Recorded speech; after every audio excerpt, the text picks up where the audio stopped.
And now, First Warn 5 weather with meteorologist Matt Holliner. Welcome back this morning. Now, right now, the only advisories and warnings we have are in Starr County, and I'm thinking that the threat for flooding is going down. It looks like the storms are starting to lose their intensity, and because they're moving, it becomes less likely that we're going to experience flooding. But right now, we have two separate warnings in Starr County. We have a flood advisory and a flood warning, and be aware, you can pull it up on the KRGV weather app to distinguish which one is for you. A flood advisory is the first level that the National Weather Service issues. That means minor flooding is occurring. Most roads are not flooded. Just a few might be, especially in low-lying, poorly drained areas. If you're under a flash flood warning, though, that is the next level up. That means there are more than just a few flooded roads. They are scattered about. Not every road is flooded, but there are more flooded roads around, and the water is probably deeper on those roads. Now, we do not have this in effect right now, and we were not going to see it.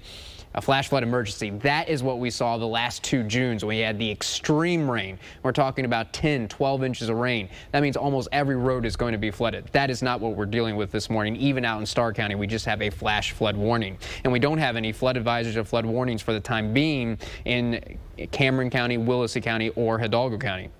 Looking at the big picture, we certainly aren't alone in seeing rain during the evening and overnight hours. Look how most of south central Texas has been getting rain. And it does continue, but when you look to the west, notice there's not as much activity. Some new activity is firing up, so we've got to leave a chance of rain in there through the day. But we do think the best chance of rain is this morning.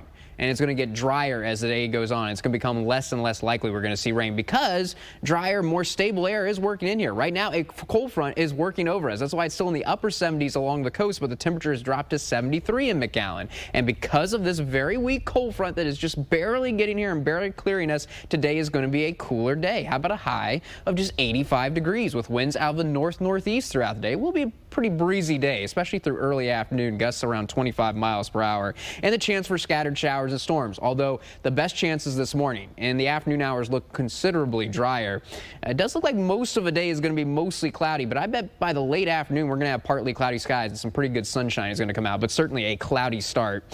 And tonight, not too bad, a little below normal as well, 69. Could there be a few showers around still early this evening? Yes, but it's a very small chance. Most of us will already have dried out, and most of the night is going to be dry with partly to mostly cloudy skies. Winds will shift back to the southeast, and they're going to be light. So I've got to mention that for tomorrow morning, what we'll be dealing with will not be rain, but patchy fog across the valley. Maybe dense in a few spots. That's something we'll keep an eye on early tomorrow morning.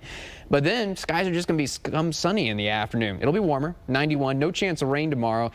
A little bit less humid. It'll be a muggy day, though, but at least not humid or very humid, which we've had a lot of lately. And there's not going to be much wind tomorrow. It does not look like a breezy day like today. Looking ahead to your weekend forecast, you might already be wondering, is there going to be rain for the weekend? Yes, but we don't think a lot right now. We've got a 30% chance for Saturday, a 20% chance on Sunday, so that means more staying dry than seeing rain. You're trying to make plans, though. It does look a little bit drier on Sunday versus Saturday, but neither day is a situation where you should cancel plans. And look, not too bad temperature-wise. In the upper 80s, a little below normal for this time of year. And why? That's because we get another good chance of rain on Friday with another weak cold front that cools us back to the mid-80s after a day in the mid-90s on Thursday. We could already see showers and storms return, particularly Thursday night, but I think the best chance of rain will be during the day Friday. We'll still have to pinpoint the exact timing of that front, but morning or afternoon, it looks like a scattered shower and storms, and then drier but still small chances Saturday, Sunday, Monday on your First Warn 5 AccuWeather forecast. More news coming up in just a bit.